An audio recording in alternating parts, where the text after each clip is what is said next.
मैं हूं national president नवयुवक दल। ये युवाओं का एक संगठन है और ये प्रेस कॉन्फ्रेंस सीधे युवाओं को संबोधन करने के लिए रखी गई है। दोस्तों, समस्या यहां पे सबसे बड़ी ये है कि कॉकरोच जनता पार्टी नाम से एक ऐसी बीमारी हमारे देश में पैदा हो गई है, जिसके पैदा होने के पीछे का कारण अभी तक स्पष्ट नहीं है। एक लड़का सोशल मीडिया पे एक पेज चालू करता है और धीरे धीरे एक मौका परस्त की तरह ये देखता है कि नीट के एग्जाम से कुछ बच्चे आहत हैं और नीट के एग्जाम के उन बच्चों को अपने बांग्लादेश और नेपाल के टूल के तौर पर इस्तेमाल कर रहा है। मैं दीपके जी के बारे में जितना समझ पाया कि वो एक आम आदमी पार्टी के पुराने व्यक्ति हैं, उनका राजनीति में पहले से थोड़ा बहुत उद्देश्य था, लेकिन इस समय जो सीजेपी के कैंप में हो रहा है, लगातार भारत विरोधी नारे, मैं कई नारे ऐसे हैं जिनको मैं यहां रिपीट कर सकता हूं, लेकिन मुझे वो इतने अशोभनीय लगते हैं, जैसे वो हमारी सीता माता के ऊपर एक हास्यास्पद टिप्पणी हो, चाहे भारत के टुकड़े होंगे वाली जो गैंग है, उस गैंग का वहां पे होना, उमर खालिद के पिता का वहां पर होना, जिनका सिमी से और तमाम ऐसी ऑर्गेनाइजेशन से लगातार एक संबंध रहा है। मेरे देश के युवाओं, आंखें खोलो, क्योंकि नीट की प्रक्रिया के अंदर मैं मानता हूं, मुझे भी उतना ही दुख है उन 20 बच्चों का जिन्होंने जान दी। किसी का भी गुजरना उतना ही दर्दनाक है, लेकिन आज देश नीट के पेपर के एजेंडा से आगे बढ़ चुका है। एजेंडा भारत को बांग्लादेश बनाने का है, एजेंडा भारत को नेपाल बनाने का है, एजेंडा भारत के हर एक उस बेसिक अंडरस्टैंडिंग को खत्म करने का है, जिससे एक भारत, एक ऐसा भारत जो विकसित भारत बन रहा था, उसे कैसे तोड़ा जाए। देखिए, मेरी अपनी खुद की पॉलिटिकल पार्टी है, मेरी खुद की आइडियोलॉजी है कि देश के युवाओं को आगे आना चाहिए, पर आज इस समय किसी राजनीतिक स्थिति से ज्यादा बड़ा हमारे लिए एक ही उत्तरदायित्व है कि हम भारत के लिए काम करें। भारत खतरे में है और भारत वाकई खतरे में है। ये कॉकरोच जनता पार्टी, क्या हमारे देश का युवा वाकई कॉकरोच है? क्या हमारे देश का युवा सच में उस कॉकरोच विचारधारा का है जिसको अपने लोगों का सम्मान करना नहीं आता, जिसको अपने धर्म का सम्मान करना नहीं आता? आज वहां कैंप में नारे लग रहे हैं, बस नाम रहेगा अल्लाह का। क्या है ये? वहां कैंप में सीता के ऊपर, प्रभु के ऊपर अलग अलग तरह की टिप्पणियां हो रही हैं। उनका एक प्रवक्ता जिसको उन्होंने पार्टी से निकाल दिया, अभी वो अपना समोसे खा रहा है, बर्गर खा रहा है, और भारत की राजनीति को किस हद तक गिराने का प्रयोग है कि भारत को जोड़कर, युवाओं को उठाकर आप एक ऐसे प्लेटफॉर्म पे खड़ा कर देंगे जो भारत का विभत्स रूप सबके सामने ले आए। ये लेफ्टिस्ट विचारधारा वाले लोगों की भारत को बर्बाद करने की एक ऐसी टूल किट है जिसको समझना और युवाओं को अपनी आंखों के ऊपर से सोशल मीडिया की पट्टी हटाना बहुत जरूरी है। लगातार कल रात को मेरे कुछ मीडिया साथियों को मैं देख रहा था, उनके साथ अभद्रता हो रही है, एक महिला मीडिया कर्मी के साथ अभद्रता हो रही है, पुलिस वाले मारे जा रहे हैं। ये किस प्रकार का प्रोटेस्ट है? दीपके जी हमारे देश की सरकार से, जहां 140 करोड़ की आवाम है, उस देश की सरकार से ये कहते हैं कि आप अकाउंटेबल हो जाएं। आप अपने चंद हजार प्रोटेस्टर्स को लेके अकाउंटेबल नहीं हो पा रहे, आप अपने खुद के प्रवक्ता के लिए अकाउंटेबल नहीं हो पा रहे, आप अपने देश के हित के लिए अकाउंटेबल नहीं हो पा रहे। आपकी फंडिंग कहां से आ रही है, आपका समर्थन कौन कर रहा है? और आज मुझे दुख हो रहा है ये देख के कि इस भारत में जहां पर विपक्ष जरूरत पड़ने पे पक्ष का साथ देता था, आज वहां लीडर ऑफ ऑपोजिशन देश के प्रधानमंत्री के घर के बाहर आके लेट रहे हैं, वहां पे धरना दे रहे हैं। धरना देने का अधिकार हर किसी को है, पर उस अधिकार को एक्सरसाइज करने का भी एक नियम है। आप धरना दे सकते हैं, पर उस धरना देने का एक प्रक्रिया है, एक तरीका है, उस तरीके को आपको फॉलो करना पड़ता है। ये आपके बाप की जागीर नहीं है। केजरीवाल अक्सर मोदी जी के लिए टिप्पणी देते रहते हैं कि ये आपके बाप का देश नहीं है, मैं 140 करोड़ की आबादी की तरफ से बोल रहा हूं। सर 1% वोट मिला आपको, 1% वोट, आप 140 करोड़ की कहां से बात करने लगते हैं? आप अपने प्रदेश में जहां से आप शुरू हुए थे, जहां आप अन्ना हजारे का हाथ पकड़कर और फिर उनको धोखा देकर सरकार में आए, लेकर स्कैम से लेकर तमाम स्कैम है। मैं यहां किसी सरकार पर कोई टिप्पणी करने आज नहीं आया हूं। मैं केजरीवाल जी से, मैं राहुल गांधी जी से, आदरणीय अखिलेश यादव जी से और तमाम विपक्षी नेताओं से यह अनुरोध करूंगा कि भारत को बांग्लादेश बनने से रोकना आपके लिए जरूरी है। बांग्लादेश की वो संस्थान जिसने बांग्लादेश को बुरी स्थिति में डाल दिया, JIL, आज JIL एक चिट्ठी लाती है और वो चिट्ठी में लिखा होता है कि हम भारत के युवाओं का, जो CJP के मुख्य तौर पे लीडर हैं, मैं उनका सपोर्ट करता हूं। अब ये चिट्ठी सही है कि गलत, इसमें लोगों के बयान आ रहे हैं। मैं इस मीडिया के माध्यम से जो भी इस समय मुझे सुन रहा है उससे पूछता हूं, क्या कसाब को पाकिस्तान ने कहा था मैंने भेजा है? क्या देश के अंदर होने वाली हर ऐसी गतिविधि को पाकिस्तान या चाइना एक्सेप्ट करता है? आंखें खोलो, ये बांग्लादेश का टूल किट, नेपाल का टूल किट, ये लेफ्टिस्ट अप्रोच, ये टुकड़े टुकड़े गैंग, अफजल गुरु के सिंपैथिस्ट जिनके दिल में सिर्फ अफजल गुरु बसते हों, उस मंच पर जो दीपके जी का मंच है उस पे आयसा, SFI और ऐसे तमाम संगठन दिख रहे हैं।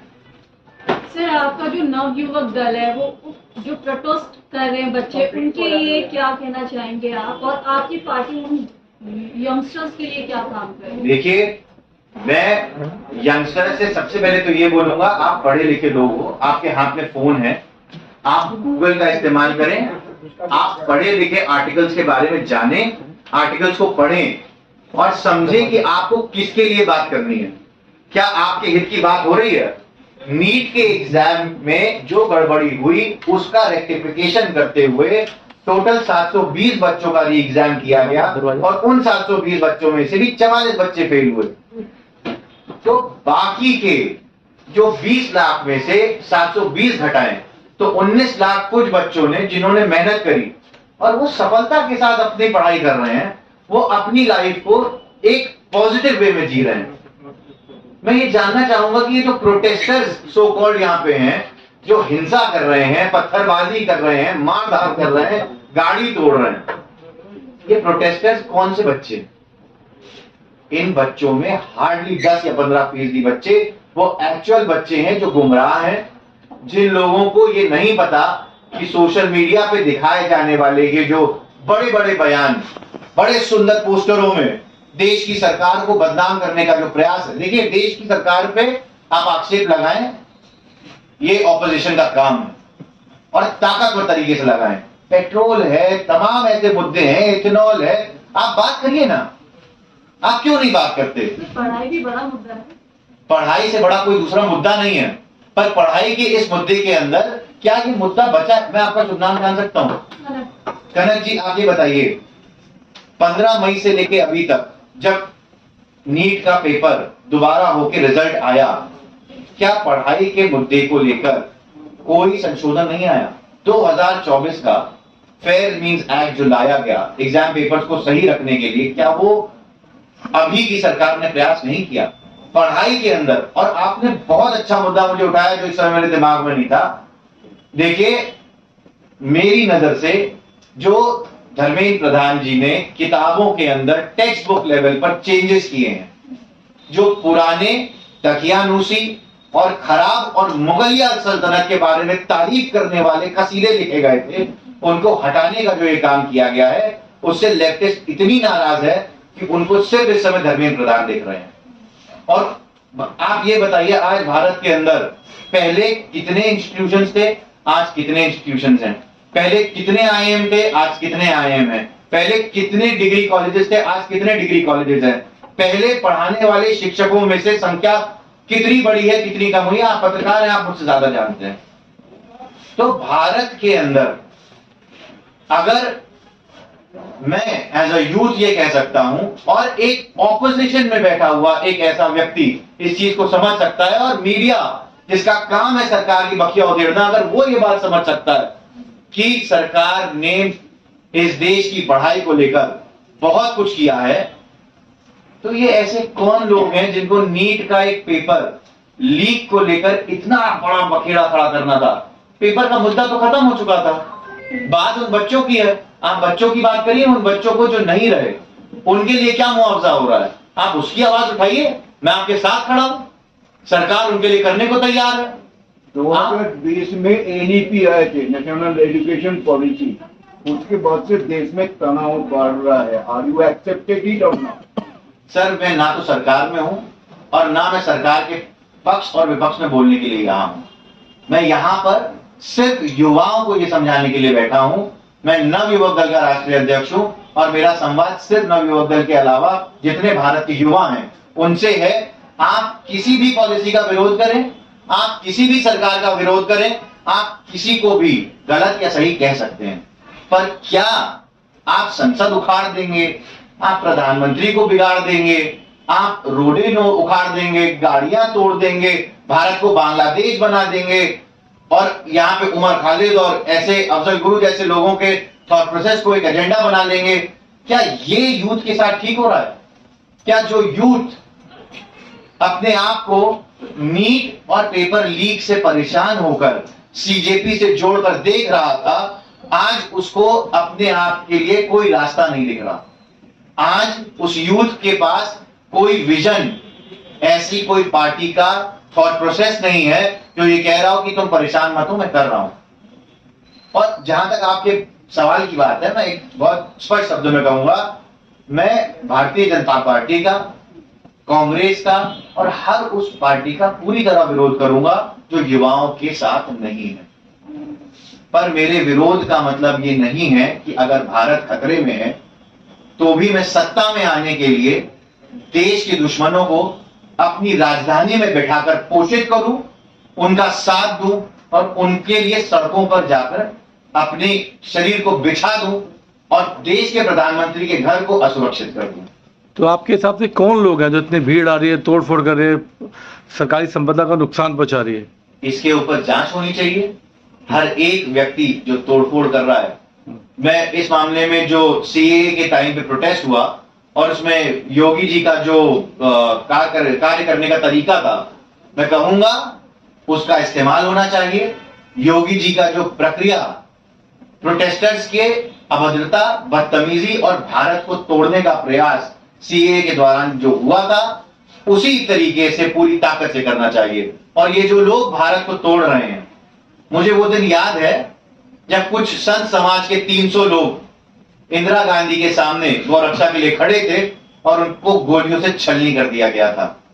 अगर इंदिरा गांधी के लिए वो देश के दुश्मन हो सकते हैं, तो आज राहुल गांधी जी के साथ इतनी नरमी क्यों कि जब वो प्रधानमंत्री के घर के बाहर लेटे थे तो उनको इतनी नरमी के साथ क्यों हटाया गया?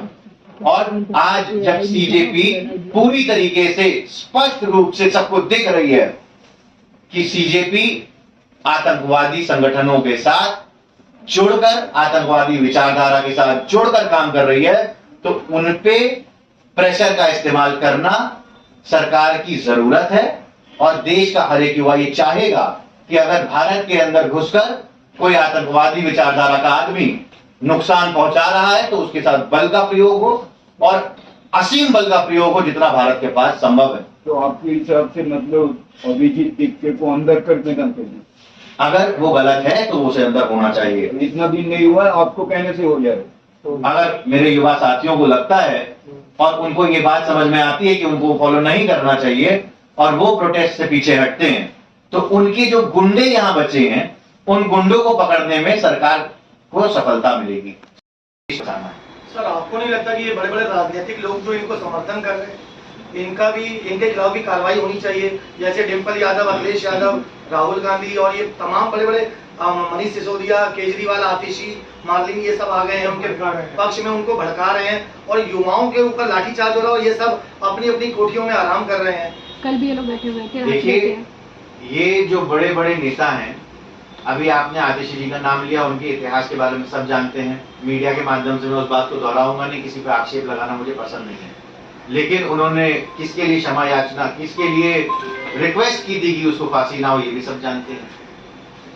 अखिलेश यादव जी की सरकार में, भारत के उत्तर प्रदेश के अंदर जब उनके पिताजी सरकार में थे, वो एक बहुत ही काबिल नेता थे, मैं मानता हूं, लेकिन उनकी सरकार में हर थाना अध्यक्ष एक यादव होता था, हर नियुक्ति में एक यादव का अधिकार था। तो ये लोग किस मुंह से युवाओं के लिए बोलने आ रहे हैं? इन्होंने युवाओं के लिए करा क्या है? अखिलेश यादव ने लैपटॉप और फोन बांटकर अगर ये सोचा वो युवाओं को अपने साथ कर लेंगे, तो ये शर्मनाक है। देश का युवा बिकाऊ नहीं है, वो भ्रमित हो सकता है, वो बिकाऊ नहीं है। और आप डिम्पल यादव के अलावा और आपने जिनका भी नाम लिया, कौन सा ऐसा नेता है जिसने इस देश के किसी युवा संगठन को, किसी युवा व्यक्ति के लिए कोई एक कृत्य किया हो जो आगे आके मीडिया में कह सके मैंने युवाओं के लिए ये काम किया है? ऐसा कोई नहीं मिलेगा आपको। सर, ना सिर्फ पॉलिटिकल पार्टीज बल्कि जो सेलिब्रिटीज हैं वो भी प्रोटेस्ट में आगे आ रहे हैं, जैसे शबाना आजमी, नसरुद्दीन शाह, ऐश्वर्या भास्कर हैं, वो भी आके इस प्रोटेस्ट में स्टूडेंट्स को और डीपके को सपोर्ट कर रहे हैं। An apple never fall far away from the tree, एक अंग्रेजी की कहावत है।